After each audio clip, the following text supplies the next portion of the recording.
নমস্কার, কল্পনার মায়াজাল ইউটিউব চ্যানেলে আপনাদের সকলকে স্বাগত। হ্যাঁ, জানি আপনারা মিওরা গল্পের তৃতীয় তথা অন্তিম পর্বের জন্য অপেক্ষা করছেন। তবে দুঃখের সঙ্গে জানাচ্ছি এখনও কিছুটা সময় লাগবে তৃতীয় পর্বের জন্য। তবে এই সময়টুকুতে কি আপনাদেরকে গল্প না শুনিয়ে থাকা যায়? ঠিক সেই কারণেই আজকে আমরা একটু অন্য গল্প নিয়ে এসেছি। গল্পটি লিখেছেন কৌস্তব দাস। গল্পটি কি নিয়ে সেটা না হয় শুনেই বুঝে নিন আপনারা। চলুন দেরি না করে শুরু করা যাক। গল্প পাঠে আমি তুষার। শুরু হচ্ছে কৌস্তব দাসের কলমে অন্তহীন যাত্রা।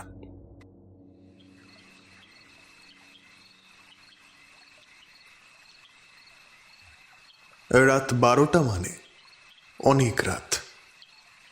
তার উপর এই অজপাড়া গায়ে তো কথাই নেই। চন্দ্রপুর স্টেশনের প্ল্যাটফর্মে দাঁড়িয়ে আছে শান্তনু। চারপাশে কেবল অন্ধকার আর ঝিঁঝি পোকার ডাক। একটা ভাঙা ল্যাম্পপোস্টে কাঁপতে কাঁপতে জ্বলছে হলুদ আলো। মাঝে মাঝে নিভে যাচ্ছে, আবার জ্বলছে। দূরে কোথাও থেকে শেয়ালের ডাক ভেসে আসছে। শান্তনু হাত ঘড়ির দিকে তাকিয়ে দেখল ঘড়ির কাঁটায় 12টা 3। একটা দীর্ঘশ্বাস ফেলল সে। আজকে থেকে গেলে বোধহয় ভালো হতো, নিজের মনে মনে বিড়বিড় করে সে। কিন্তু এখন আর ফেরার উপায় নেই।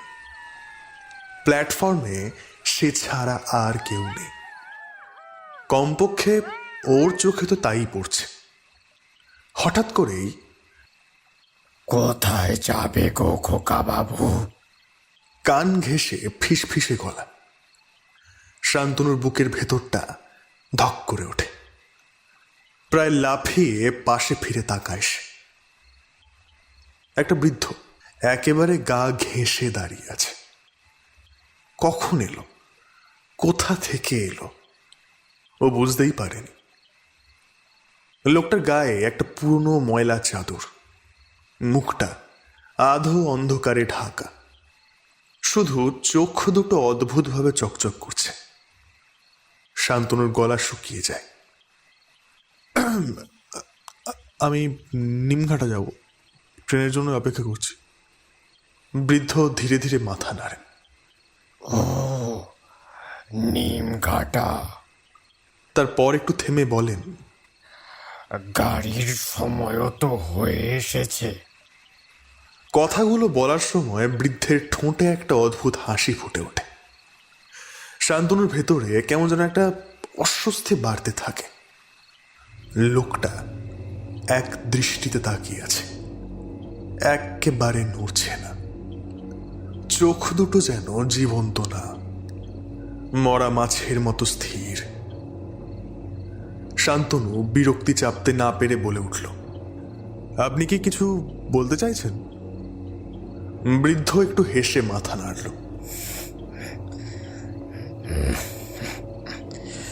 বলবো, কিন্তু বললে যদি ভয় পেয়ে যাও। 1 সেকেন্ডের জন্য বাতাসটা যেন ঠান্ডা হয়ে যায়। শান্তনু কাঁপা গলায় বলল, কি বলতে চান? বৃদ্ধ একটু ঝুঁকে আসে, এতটাই কাছে যে তার নিঃশ্বাসের ঠান্ডা স্পর্শ লাগে শান্তনুর গায়ে। তুমি এখনো বুঝতে পারোনি তুমি কোথায় দাঁড়িয়ে আছো? শান্তনুর বুকের ভেতরের কাঁপনটা বাড়ে। মানে? বৃদ্ধ সোজা হয়ে দাঁড়ায়। যাগ্গে, সব কিছুর সময় হলে নিজেই বুঝবে। তুমি বললে নিমঘাটা যাবে, দেখো তোমার কপাল তোমাকে কোথায় নিয়ে যায়। ঠিক সেই মুহূর্তে দূর থেকে ট্রেনের হুইসেল শোনা যায়। একটা লম্বা কর্কশ শব্দ রাতের নীরবতা চিরে এগিয়ে আসে। শান্তনু স্বস্তির নিঃশ্বাস ফেলতে গিয়ে হঠাৎ খেয়াল করে প্ল্যাটফর্মের বাতিটা হঠাৎ একবার জ্বলে ওঠে, তারপর আবার নিভে যায়, আবার জ্বলে, আবার নিভে যায়। সে ফ্লিকারিং আলো এসে এক ঝলক দেখে বৃদ্ধকে। লোকটা ভারী অদ্ভুত। শান্তনু চোখ পিটপিট করে আবার তাকায়। এইবার আলোটা স্থির, কিন্তু বৃদ্ধ নেই। পুরো প্ল্যাটফর্ম ফাঁকা, একেবারে ফাঁকা, যেন কয়েক সেকেন্ড আগেও সেখানে কেউ ছিল না। কি হলো? এটা কিভাবে সম্ভব? এক্ষুনি তো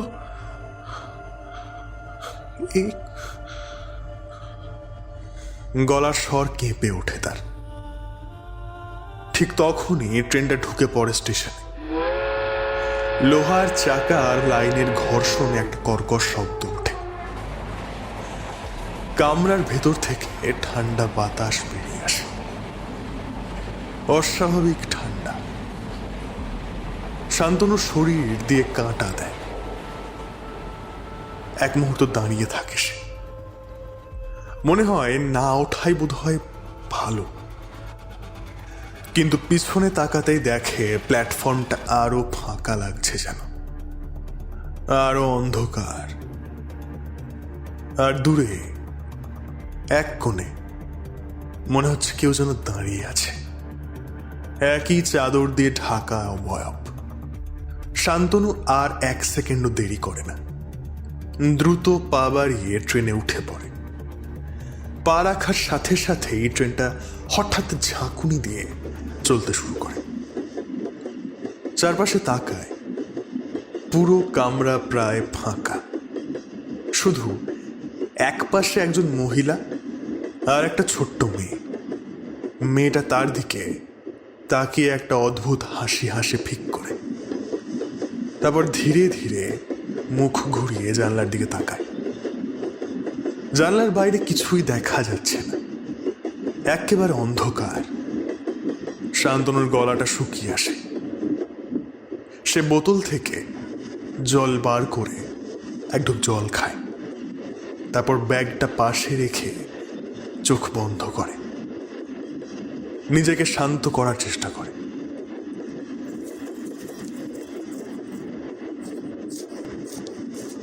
সব ঠিক আছে, সব ঠিক আছে, সব ঠিক আছে।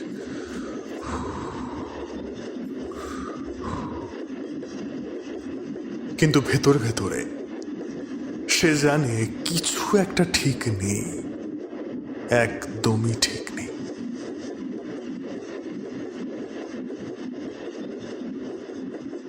শান্তনু একজন বছর 25-এর যুবক।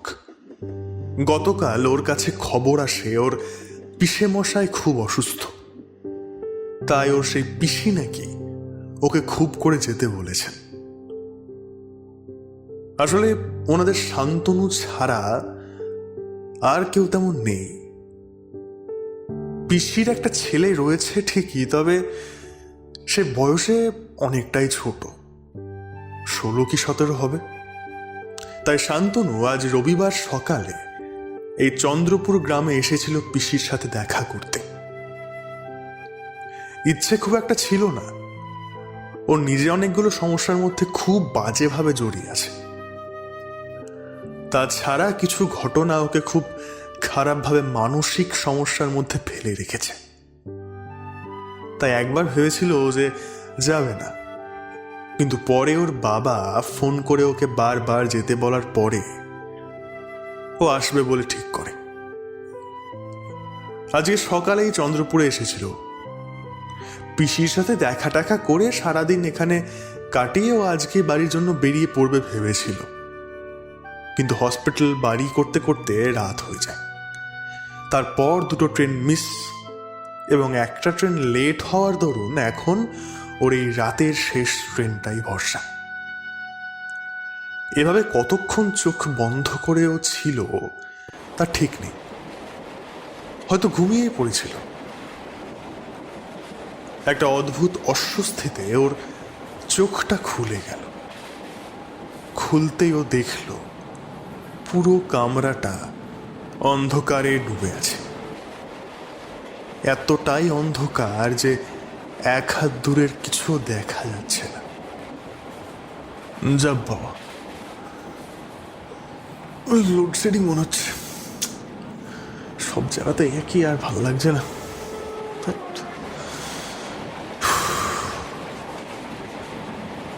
এটা তোমার জীবনের অন্ধকার। ঠিক এইভাবেই ধীরে ধীরে কালো অন্ধকার তোমার জীবনটাকে গ্রাস করেছে। সেটা তুমি বুঝেও কিছু করতে পারোনি। চমকে উঠল শান্তনু। গলাটা খুব চেনা চেনা লাগলো ওর। কোথায় যেন শুনেছে, কিন্তু কিছুতেই মনে করতে পারছে না। মাথায় জোর দিয়ে চিন্তা করতে গলার স্বরের মালিককে চিনতে পারল। আর সাথে সাথেই ট্রেনের কামরাটায় আলো জ্বলে উঠল। সেই আলোতে যা দেখল তাতে ওর শিরদাঁড়া দিয়ে একটা ঠান্ডা স্রোত নেমে গেল। ও দেখল ওর আশেপাশে হঠাৎ করেই আরো কয়েকজন লোক এসে বসে পড়েছে। যে কজন লোক ট্রেনে আছে সবাই ওর দিকে কেমন যেন একটা অদ্ভুত দৃষ্টিতে তাকিয়ে আছে। আর তাদের মুখে লেগে রয়েছে একটা ভয়ঙ্কর অমানবিক হাসি। সেই হাসি কোনো মানুষের হতে পারে না। আরও দেখল স্টেশনে যে বুড়োটার সাথে ওর কথা হচ্ছিল সেই বুড়োটা এখন ওর পাশে বসে আছে। কিন্তু বুড়োটা ট্রেনে উঠল কখন? আর ওর পাশেই বা বসে আছে কেন? সবাই ওর দিকে এভাবে তাকিয়েই বা কেন আছে? এ কি, আপনি এখানে? আর সবাই ভাবে আমার দিকে তাকিয়েছে কেন? সবাই দেখছে তোমাকে। ওদের নতুন বন্ধুকে স্বাগত জানাচ্ছে ওরা। বন্ধু মানে কি যাতা বলছেন? দেখি শোন তো, আমি নামবো, আমার স্টেশন চলে আসবে, শুনুন।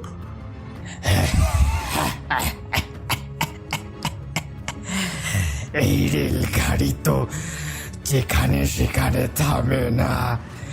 যার যেখানে যাওয়ার তাকে সেইখানেই নিয়ে যায়।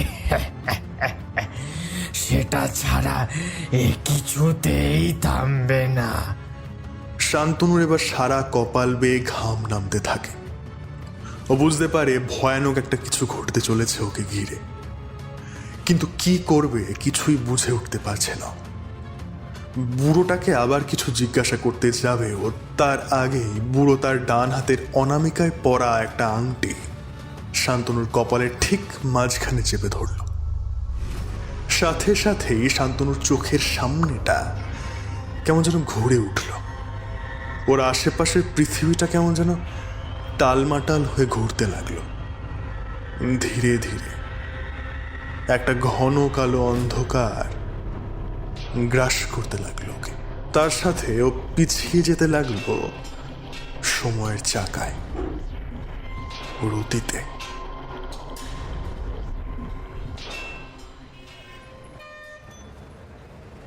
রাস্তাটা ভিজে, সবে সবে থেমেছে বৃষ্টি। বাতাসে কাদামাটির গন্ধ। কোথাও কোথাও জমে থাকা জলের ওপর স্ট্রিট লাইটের হলুদ আলো কাঁপছে।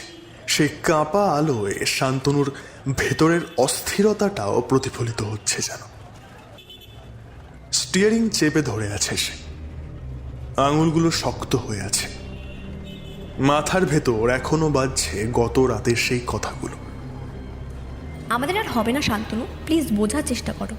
আমি চেষ্টা করছি তো, আরেকটু সময় দাও। No, it's over, good bye.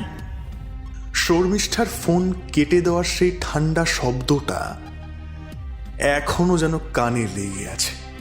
তার উপর আজ সকালে বসের অপমান।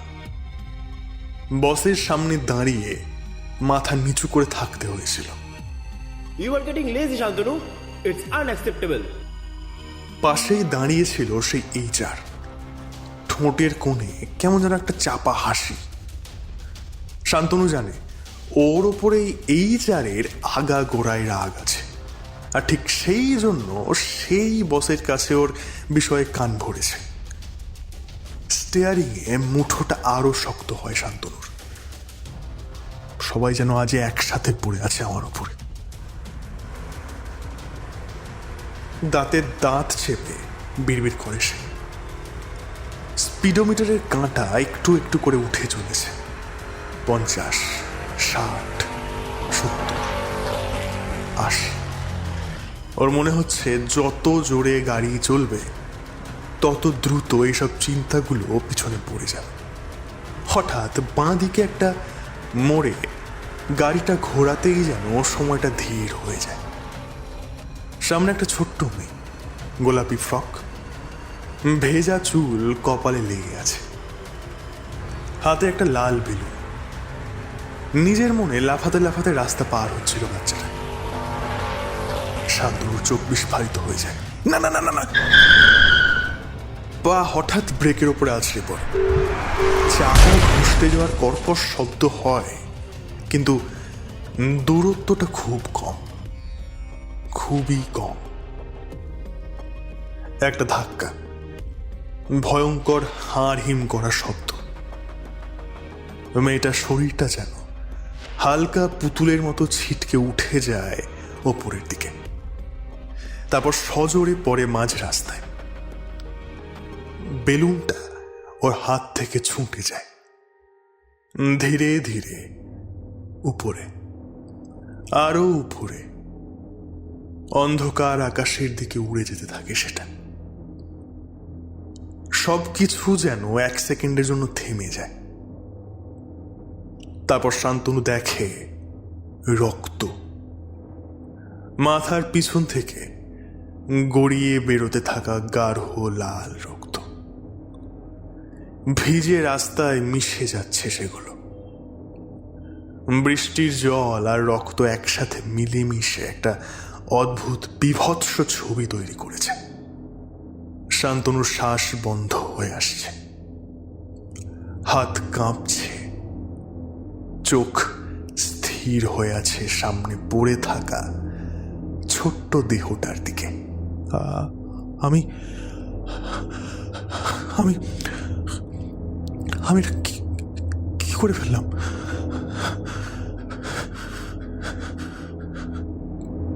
গলার স্বর যেন বেরোচ্ছে না ঠিক মতো। দূর থেকে লোকজনের চিৎকার ভেসে আসছে। এই কি হলো? অ্যাক্সিডেন্ট গাড়িটাকে থামাও। মানুষ দৌড়ে আসছে। কয়েকজন ছুটে গিয়ে মেয়েটার পাশে হাঁটু গিরে বসে।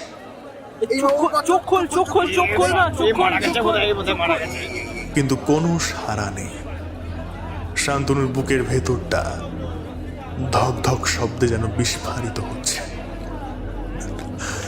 না না, আমাকে বেরোতে হবে, এখনই বেরোতে হবে এখান থেকে। মাথার ভেতর একটাই শব্দ ঘুরছে, এখান থেকে পালাতে হবে। এখানে থাকলে ওরা আমাকে মেরে ফেলবে। আমি শেষ। আমাকে পালাতে হবে, এখন পালাতে হবে। এক মুহূর্তের জন্যেও আর পিছনে তাকায় না সে। গাড়ির গিয়ার চেঞ্জ করে অ্যাক্সিলারেটরে জোরে চাপ দেয়। গাড়িটা হঠাৎ ঝাঁকুনি খেয়ে সামনে ছুটে যায়। পিছন থেকে চিৎকার ভেসে আসতে থাকে। শব্দগুলোকে তোয়াক্কা না করে সামনে এগোতে থাকে শান্তনুর গাড়ি।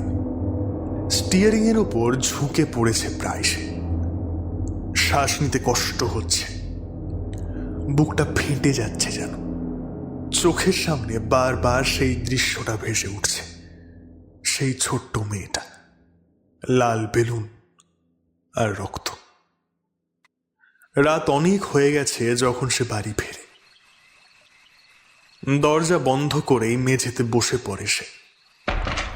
হাত দুটো কাঁপছে এখনো। আমি আমি আমি ওই বাচ্চাটাকে মেরে ফেললাম।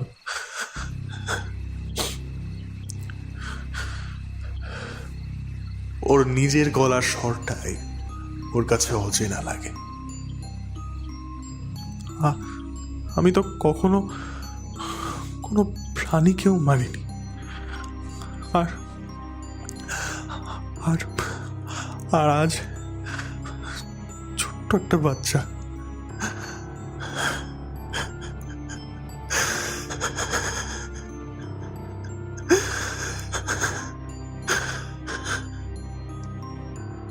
চোখের সামনে আবার ভেসে ওঠে মেয়েটার নিথর শরীরখানা। বেলুনটা আকাশে হারিয়ে যাচ্ছে ধীরে ধীরে।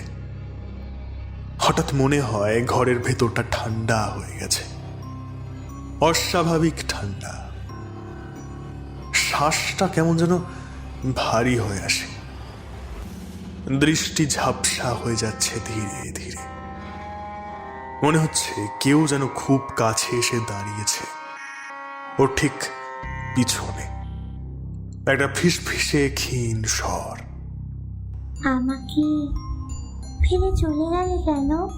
শান্তনুর শরীর জমে যায়, গলা শুকিয়ে কাঠ।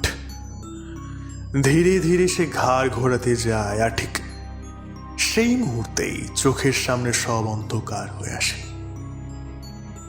চেতনা ভেঙে পড়ে গভীর শূন্যতায়।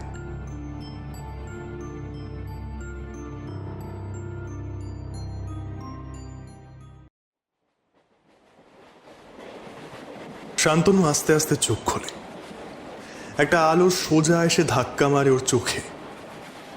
সেটা সহ্য করে যখন ওর দৃষ্টিক্ষেত্রের মধ্যে সমস্ত জিনিসগুলো এলো, তখনও দেখল ও একটা ট্রেনের ভেতরে বসে আছে, আর ওকে ঘিরে বসে রয়েছে অনেকজন মানুষ। অবশ্য তাদের মানুষ বলা যায় কি না শান্তনু জানে না, কারণ তাদের প্রত্যেকের শারীরিক অবস্থান এখন পাল্টে গেছে। তাদের সবার শরীরে এখন রয়েছে বিভিন্ন কাটা, ছেঁড়া, পোড়ার দাগ। প্রত্যেকের মুখে রয়েছে বিভৎস সব মৃত্যুর ছাপ, যে ছাপ প্রমাণ করায় ওর সামনে যারাই দাঁড়িয়ে রয়েছে তারা কেউই আর জীবিত অবস্থায় নেই। আপনার কারা? কি চান আমার থেকে? হ্যাঁ, কারা আপনারা? কি চান আমার থেকে? হ্যাঁ, এবার আবারও সেই পরিচিত কণ্ঠস্বর শুনতে পায়। সেই বুড়ো লোকটা এখন ওর পাশে বসে রয়েছে। এবারও ওই বুড়োটা শান্ত গলায় বলল, আমরা কেউই আর বেঁচে নেই বাবা। এটা কোনো সাধারণ রেলগাড়িও নয়। এটা আমাদের জীবন শেষের পর আমাদেরকে আমাদের সঠিক গন্তব্যে পৌঁছে নিয়ে যাওয়ার জন্যই তৈরি। তুমি এখনো কিছুই বুঝতে পারছো না, কারণ এখনো তোমার একটা কাজ বাকি রয়েছে। কি সব চাতা বলছেন? বেঁচে নেই মানে? হ্যাঁ, এই তো এই তো আপনাদের দেখতে পাচ্ছি আমি। আর সেভাবে বলতে গেলে তো আমিও। তুমিও আর বেঁচে নেই বাবা, ওদিকে দেখো। বুড়োর দেখানো দিকে চোখ ঘোরালো শান্তনু। ট্রেনের কামরাটা যেখানে ভাগ হয়ে গেছে পাশের কামরার সাথে, ঠিক সেই সংযোগস্থলে একটা দৃশ্য দেখতে পাচ্ছে এখনো। কেমন যেন মনে হচ্ছে কেউ একটা প্রজেক্টর চালিয়ে দিয়েছে ওই জায়গাটায়। হাওয়ার ওপর যেন ভাসছে দৃশ্যটা পুরো। সেটাতে শান্তনু দেখলো একটা মেঠো রাস্তার উপর ও উপর হয়ে পড়ে আছে। রাস্তাটা দেখেও চিনতে পারল এটা তো পিসির গ্রামের রাস্তা। এই রাস্তা দিয়েই তো হেঁটে স্টেশনে এসেছিল, কিন্তু এখানেও পড়ে আছে কেন? দেখেই বোঝা যাচ্ছে শরীরে প্রাণ নেই। এটা দেখে শান্তনু অবাক জিজ্ঞাসু চোখে ঘাড় ঘুরিয়ে সে বুড়োটার দিকে তাকায়। সাপের কামড়, অন্ধকারে বুঝতে পারোনি, সাথে সাথেই মরে গিয়েছিলে, কিন্তু মুক্তি পাওনি। যে অপরাধ তুমি করেছ সেটা স্বীকার না করা অবধি তোমার আত্মার মুক্তি যে সম্ভব নয়। না, এখানে আর বসে থাকা সম্ভব নয়, পালাতে হবে। এখান থেকে পালাতে হবে যে করেই হোক। সেদিন যেভাবে ওই মেয়েটাকে গাড়ি দিয়ে ধাক্কা মারার পর ওই ঘটনাস্থল থেকে পালিয়ে গেছিল, আজও সেভাবেই এখান থেকে পালাতে চায় শান্তনু। সেকেন্ডের মধ্যে উঠে দাঁড়িয়ে সম্পূর্ণ উল্টো দিকে দৌড়তে শুরু করে। ট্রেনের স্পিড অন্যান্য ট্রেনের তুলনায় যথেষ্ট ধীর, ফলে শান্তনু ঊর্ধ্বশ্বাসে ট্রেনের ভেতরে এক কামরা থেকে আরেকটায় ছুটতে থাকে। দৌড়তে দৌড়তে ও একসময় হাঁপিয়ে যায়, কিন্তু ট্রেনের কামরা যেন শেষ হতে চায় না। একটা কামরায় এসে সে দেখে পুরো জায়গাটা অন্ধকার। সেখানে একটা কোণের দিকে কোনো মতে গুটি সুটি মেরে বসে পড়ে। কি যে হচ্ছে ওর সাথে ও কিচ্ছু বুঝে উঠতে পারছে না। সমস্ত যুক্তি বোধ বুদ্ধি লোপ পাচ্ছে ওর। কি করে এদের থেকে বাঁচা যায় ও সেটাই ভাবছিল। হঠাৎ চারিদিক আলো ঝলমল করে উঠল। সেই আলোতে কামরার ভেতরের দিকে তাকিয়ে শান্তনু দেখল এখানেও তারা হাজির। যাদের থেকে শান্তনু বারবার পালাতে চাইছে তারা এমনভাবে বসে আছে এখানে যেন ওরই অপেক্ষা করছিল এতক্ষণ। এভাবে তুমি পালাতে পারবে না। ছেড়ে দাও আমাকে। আমি আমি আমি কি করেছি তোমাদের? কি করেছি? আমরা কেউই তোমাকে ধরে নেই যে ছাড়বো। তুমি নিজেই নিজেকে বেঁধে রেখেছ। মুক্তি ততক্ষণ পাওয়া সম্ভব নয় যতক্ষণ না তুমি নিজেকে মুক্ত করছো। শান্তনু উঠে বসে, এবার হাতের চেটো দিয়ে চোখের জল মুছে। ও বুঝতে পারে এই বুড়োটার কথাগুলো কোথাও গিয়ে ঠিক, কারণ যে অপরাধের কথা সে বলতে চাইছে সেটা তো সত্যিই ঘটেছে। তাহলে হয়তো এটাও ঠিক যে সেও আর বেঁচে নেই। কি করতে হবে আমাকে? এই গাড়িটা কোনো সাধারণ রেলগাড়ি নয়। এটা একটা যাত্রা। তোমার অসমাপ্ত কাজের দিকে তোমাকে নিয়ে যাবে এটা। তারপর বাকিটা তোমার ওপর। মানে তুমি যদি সব কিছু অস্বীকার করে নিজেকে বাঁচাতে চাও সেটা করতেই পারো, কিন্তু তাহলে তুমি হারিয়ে যাবে। তোমার অস্তিত্ব হয়ে যাবে শূন্য। আর যদি আমি মেনে নিই যে আমি ভুল করেছি, খুব বড় ভুল, তাহলে তুমি মুক্তি পাবে। তোমার পাপ বোধ যা তোমাকে কুড়ে কুড়ে খাচ্ছে সেটা শেষ হয়ে যাবে। শান্তনু কিছু বলতে পারে না। ওর দু চোখে একটা অদ্ভুত খালি ভাব ফুটে ওঠে। মাথা নামিয়ে বসেছিল এতক্ষণ, এবার কার একটা আলতো পায়ের আওয়াজে মাথা তুলে তাকায়। দেখে ওর সামনে এসে দাঁড়িয়েছে একটা বাচ্চা মেয়ে। মেয়েটার পরনে গোলাপি রঙের একটা ফ্রক, তবে মেয়েটার মুখে আর মাথার পিছনে গভীর ক্ষতের দাগ। শান্তনু বুঝতে পারে এটা সেই বাচ্চাটা ওর গাড়ির ধাক্কায় যে মারা গেছিল। একটা নতুন প্রাণকে মেরে ফেলার পর শান্তনু সেখান থেকে পালিয়ে গেছিল ভয়ে, কিন্তু তারপরে অপরাধ বোধ ধীরে ধীরে গ্রাস করেছে ওকে। তুমি আমাকে বাঁচাওনি, পালিয়ে গেছিলে সেদিন। আমি আমি আমি ভয় পেয়ে গেছিলাম সেদিন। ভয় পেয়েছিলে? কিসের জন্য? ভুল করার জন্য না ধরা পড়ার জন্য? শান্তনু এবার আর নিজেকে সামলাতে পারে না। বাঁধ ভাঙা কান্নায় ভেঙে পড়েও কাঁদতে কাঁদতে মেয়েটার প্রায় পায়ের কাছে পড়ে গিয়ে বলে, আমাকে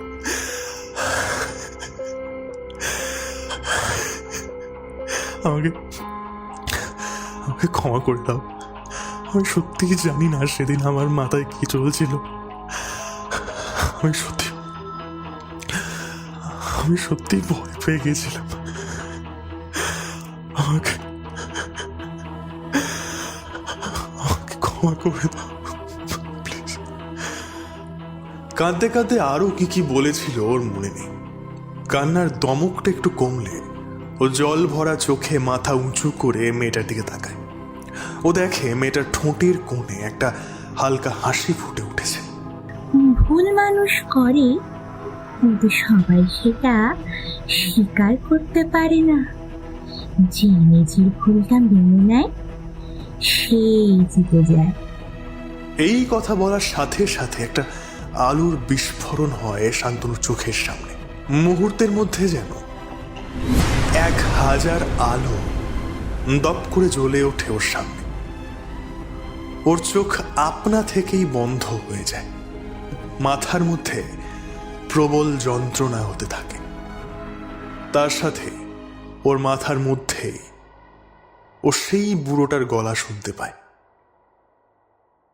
তুমি স্বীকার করেছো পাপবোধ যা ছিল তোমার মধ্যে সেটা আর নেই। এখন তুমি মুক্ত।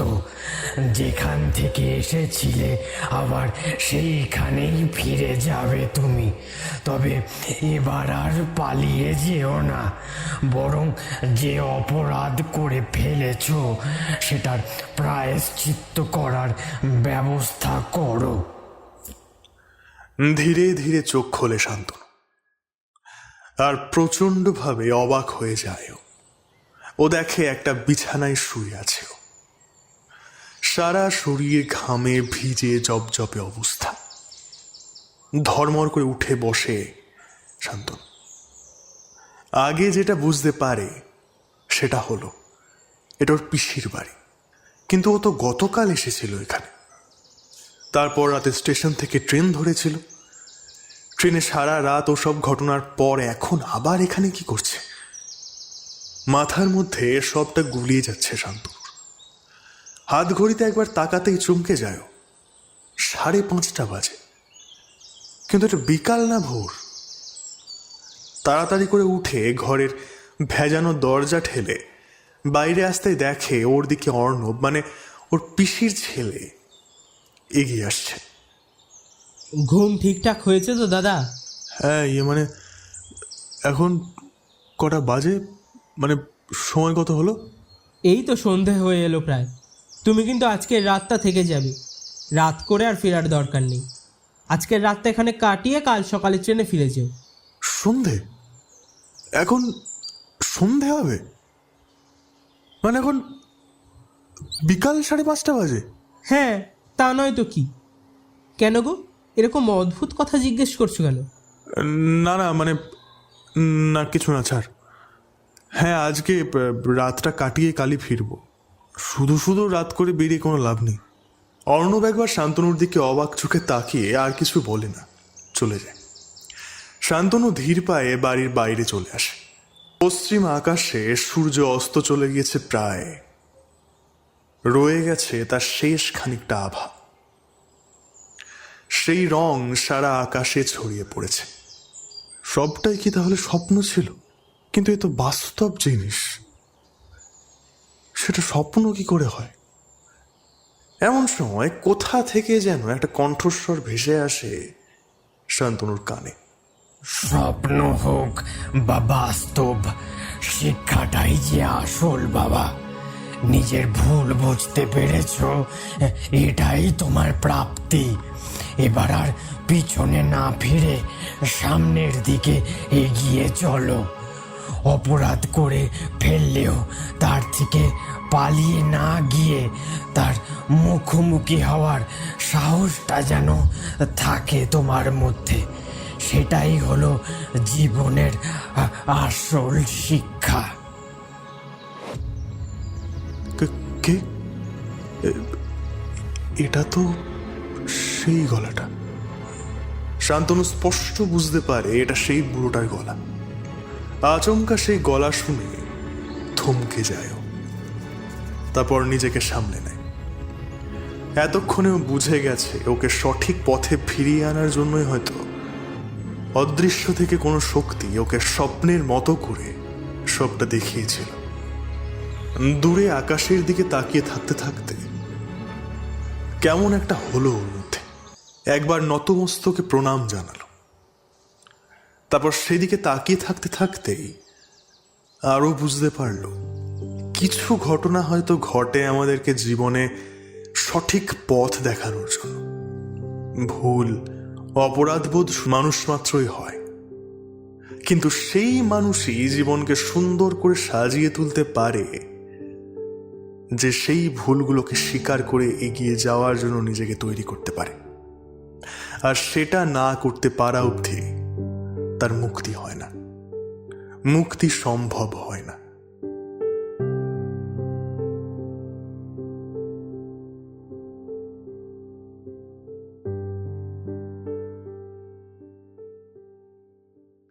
এতক্ষণ আপনারা শুনছিলেন কৌস্তব দাসের লেখা গল্প অন্তহীন যাত্রা। গল্প পাঠে ছিলাম আমি তুষার, এবং আমার সঙ্গে ছিল সুদীপা, মনীষা, সায়ন, সোহম এবং Kaustav. Video editing, sound design এবং পোস্টার ডিজাইন করেছে অর্ঘ। গল্পটি যদি ভালো লেগে থাকে তাহলে প্লিজ লাইক কমেন্ট করে জানাবেন, চাইলে বন্ধুদের মধ্যে শেয়ারও করতে পারেন। আর চ্যানেলে নতুন হলে প্লিজ চ্যানেলটি সাবস্ক্রাইব করে বেল আইকনটি প্রেস করতে ভুলবেন না। আর হ্যাঁ, তৃতীয় পর্ব খুব শীঘ্রই আসছে। দেখা হচ্ছে মিওরা গল্পের তৃতীয় পর্বের সঙ্গে। ততদিন সকলে ভালো থাকুন, সুস্থ থাকুন এবং গল্প শুনতে থাকুন। শুভরাত্রি।